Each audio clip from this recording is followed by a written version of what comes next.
Docente Marta, reciba un cordial saludo. Mi nombre es Jorge Antonio Silva Niño y el siguiente es el desarrollo correspondiente a nuestra actividad número 3, referente a muestra y técnicas de recolección de datos. Encontramos entonces dentro de la técnica y muestra y técnica de recolección de datos. Muestra es un subconjunto o parte de la población en el que se encuentran representadas todas las características o atributos del mismo. Y como técnicas de recolección de datos encontramos que es la variedad de métodos con el fin de recopilar datos relacionados con distintas situaciones existentes, tales como entrevistas, cuestionarios, inspecciones de registros y la observación.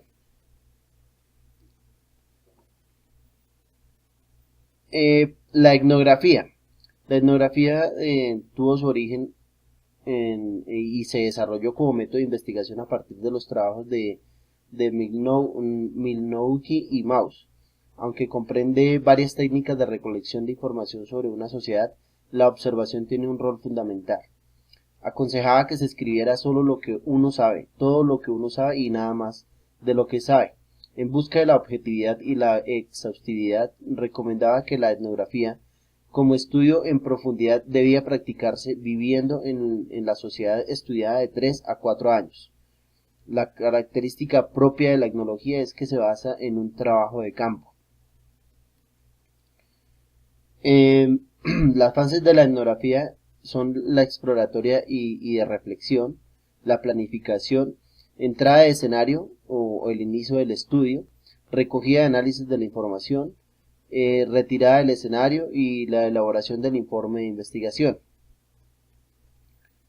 Las muestras técnicas de recolección y análisis de datos. Dentro de la etnografía encontramos las notas de campo, registros de toda su experiencia, una especie de diario muy detallado y explícito, entrevistas grabadas con informantes, genealogías y relaciones de parentesco fundamentales para entender el sistema social, mapeos, observaciones estructuradas elegidas en el espacio y tiempo. Como ejemplo, encontramos las observaciones en cada uno de los barrios en los que se divide la sociedad entre determinados grupos de personas. Fotografías y films, colección de artefactos y análisis. Etnografía virtual. Se origina cuando los investigadores mostraron o muestran interés ante fenómenos que representan la generación de espacios de sociabilidad, producto de la configuración de comunidades virtuales en Internet, tecnología que favorece la emergencia de canales de comunicación que potencien la interactividad, tanto sincrónica como asincrónica. Todo esto mediante correos electrónicos, wikis, redes sociales, foros, redes de colaboración e incluso plataformas educativas como aulas virtuales, videoconferencias o mensajería instantánea. La identidad, lo físico o la conducta cambian completamente al surgir nuevos espacios donde los individuos pueden relacionarse sin conocerse y sin estar en el mismo lugar. De esta forma, la etnografía virtual busca dar soluciones metodológicas a investigaciones etnográficas relacionadas con las nuevas tecnologías de comunicación y la información. Las fases de la etnografía virtual en contexto del Internet se relacionan con algunas aceptaciones generalizadas acerca del ciberespacio. Estas se pueden dividir en 3 categorías: el cambio en el rol del tiempo y el espacio, los cambios en las comunicaciones, cambios en los medios del rol de comunicación social. La cibercultura requiere la adaptación de la investigación, que evoluciona pasando por las siguientes 4 fases, pasando por la etnografía científica, la etnografía educativa, la microetnografía, hasta llegar a la etnografía virtual. Las muestras y técnicas de recolección y análisis de datos. Vemos que una vez se dedica a usar la metodología de la etnografía virtual para el estudio de las relaciones sociales, el investigador debe afrontar y tener muy en claro las siguientes técnicas: el rol del etnógrafo virtual, idea clara del campo investigado, entrada al campo y observación participante, identidad del observador investigador y la entrevista semiestructurada. Teoría fundamentada. Se origina en el interaccionismo simbólico y la presentan por primera vez y de forma explícita los sociólogos Barney, Glasser y Anselm Strauss en su libro The Discovery of Grounded Theory. Su factor definitorio y diferencial es su interés en la generación de teorías que expliquen, confirmen y o desarrollen los fenómenos sociales objetos de estudio. Las fases. Enfatiza el estudio del fenómeno más que los métodos para abordarlo. Adopta una postura reflexiva en el modo en que se conoce y representa la realidad estudiada. Presta más atención a las realidades empíricas. No asume que los datos esperan ser descubiertos en el mundo real, ni que los procedimientos metodológicos corregirán la visión limitada de la realidad estudiada. Considera que los observadores no son imparciales, sino que aquello que puedan captar dependerá de su marco de referencia previo, experiencias, biografía, relaciones, procedimientos utilizados, etc. Las categorías conceptuales emergen de la interpretación que realizamos de los datos, pero no emanan de ellos o de nuestras prácticas metodológicas. Las muestras y técnicas de recolección y análisis de datos. La teoría fundamentada es un método comparativo en esencia, en el que comparamos datos con datos, datos con categorías, categorías con categorías, categorías con teorías y teorías con teorías. Comparación de datos, integración de cada categoría con sus propiedades, delimitar la teoría que empieza a desarrollarse. Tras la saturación de los incidentes propios de cada categoría se redacta la teoría. Investigación-acción. Su origen se atribuye al psicólogo social Kurt Lewin. Se trata de un método de investigación que se diferencia del método etnográfico y que se enmarca en el paradigma interpretativo. Este inscribe el paradigma sociocrítico. Su objetivo principal es transformar la realidad, centrándose deliberadamente en el cambio educativo y transformación social, orientándose a la resolución de problemas mediante un proceso cíclico que va desde la actividad reflexiva hasta la actividad transformadora, que desarrolla desde su propia práctica un conocimiento que mejora la intervención educativa. Las fases. Eliot en 1978 comenta que pretende estudiar la práctica educativa desde su escenario natural, profundizando en la comprensión de situaciones donde se ve implicado el profesor y que vive con problemáticas susceptibles a mejoras. Carr y Cummings, 1988, pretenden ofrecer respuestas prácticas o dicen que este método de investigación prometen ofrecer prácticas a situaciones reales donde interpretan lo que ocurre desde el punto de vista de quienes actúan o interactúan en situación del problema, en ejemplo los profesores alumnos y profesores directores. Según Bartolomé hay 5 grandes rasgos que permiten distinguir la investigación-acción de otra actividad investigadora, y estos son: el objeto, que es la transformación de la práctica educativa y o social que procura comprenderla mejor. Hay una articulación permanente de la investigación, la acción y la formación a lo largo del proceso. Se da una manera particular de acercarse a la realidad, vincular el conocimiento y la transformación.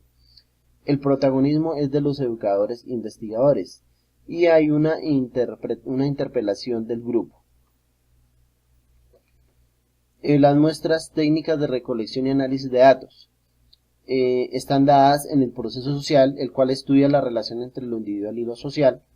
Participativa, promueve a que las personas examinen su conocimiento y la forma en que se interpretan a ellas mismas y a su acción en el contexto social y material. Práctica y colaborativa, promueve a que las personas examinen las prácticas sociales que las enlazan con otras personas e interacciones sociales. Emancipatoria, contribuye a que las personas se recuperen y o liberen de la construcción que suponen e imponen las estructuras sociales. que limitan su autodesarrollo y autodelimitación. Crítica, contribuye a que las personas se recuperen y o liberen de las construcciones que generan los medios sociales donde interactúan. Reflexiva, pretende investigar la realidad para cambiarla y cambiar la realidad para investigarla. Se trata de un proceso donde las personas transforman su práctica a través de una espiral y de ciclos crítica y autocrítica, reflexión y acción. Transforma teoría y práctica. Articula y desarrolla teoría y práctica mediante un razonamiento crítico sobre ellas y sus consecuencias. Implica abordar la práctica diaria y cómo lo entiendan las personas implicadas. La investigación-acción sigue un proceso continuo conocido como el espiral de la investigación que permite articular reflexión y acción transformadora. Estudio de caso. Su origen es un método de investigación cualitativa que se ha utilizado para comprender comprender a profundidad la realidad social y educativa. Para Jean, 1989, consiste en una descripción y análisis detallado de entidades sociales o educativas. Stagg, en 1998, dice que se destaca la particularidad y complejidad de un caso singular para llegar a comprender la actividad en circunstancias correctas. Se caracteriza por el estudio intenso y profundo del caso o de los casos. Las fases. El estudio de caso puede incluir estudio de un caso de casos múltiples. Su propósito fundamental es comprender la particularidad, conocer cómo funcionan todas las partes que lo componen y la relación entre ellas.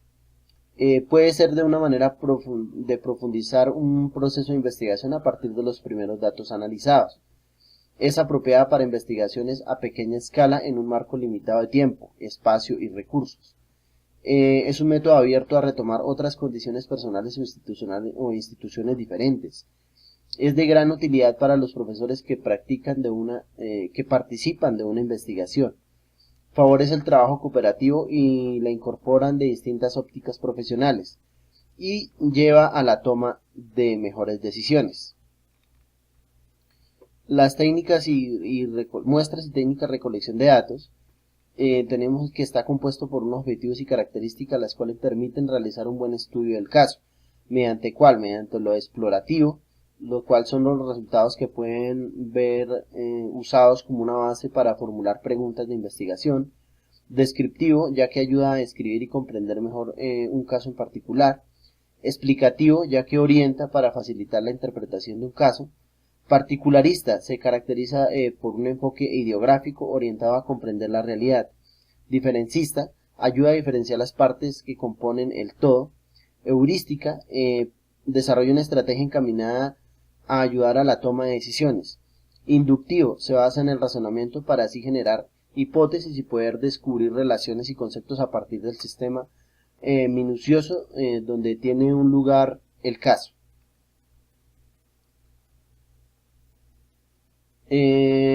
La fenomenología.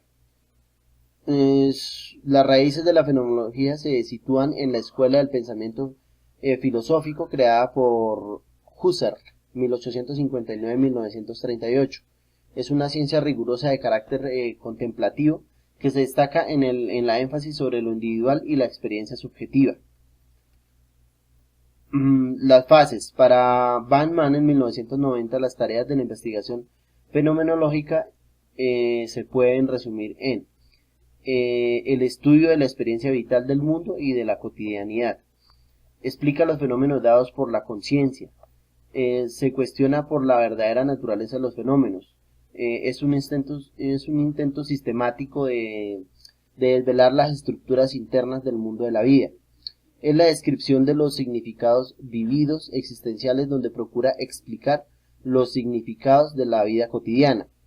Es una ciencia de sentido amplio, con un saber sistemático, explícito, autocrítico o subjetivo, y en su entorno sociocultural.